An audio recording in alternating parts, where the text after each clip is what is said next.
मरकजी ममलकती वज़ीर दाखिला जी किशन रेड्डी ने साफ साफ लफ्जों में कहा है कि मरकजी हुकूमत 3 ज़रई क़वानीन से किसी भी सूरत में दस्तबरदारी इख्तियार नहीं करेगी। एक प्रेस कॉन्फ्रेंस से खिताब करते उन्होंने कहा कि किसानों के एहतजाज के पस पर्दा सियासी मुहर्रिकात हैं। हुकूमत ने किसानों की तंजीमों से 5 दौर की बातचीत की और आगे भी बातचीत जारी रखने के लिए तैयार है, लेकिन वो किसान तंजीमों के आगे घुटने नहीं टेकेगी। किशन रेड्डी ने कहा कि हुकूमत ने ज़रई क़वानीन में तरमीम करने का भी पेशकश किया है और बातचीत का सारा दारोमदार किसानों पर दिल्ली के आसपास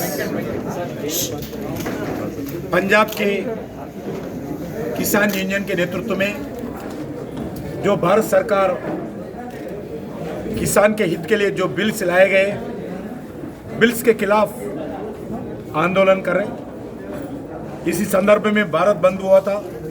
भारत बंद में भी टीआरएस से लेकर कांग्रेस से लेकर जो भारतीय जनता पार्टी के खिलाफ जो भी राजनीतिक दल है वो सब सपोर्ट किया है। मैं वो राजनीतिक दलों से पूछना चाहता हूँ, क्यों आप लोग ये बिल के विरोध ठहरे हैं? नरेंद्र मोदी जी सत्ता में आने के बाद एग्रीकल्चर के बारे में, किसानों के हित में अलग अलग कदम उठाए। किसान के हित के लिए, किसान के इनकम बढ़ावा देने के लिए प्रयास कर रहे हैं। आने वाले दिन में भी केंद्र सरकार मोदी जी के नेतृत्व में किसान के हित के लिए काम करेंगे। मैं सभी राजनीतिक दलों से मैं यही विनती करना चाहता हूं, गलत प्रचार ना करें, झूठा प्रचार ना करें। जो किसानों को भड़काव नहीं करना चाहिए।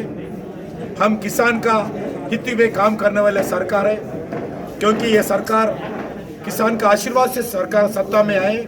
हम किसान के खिलाफ कभी भी ये कदम भी आगे नहीं करेंगे।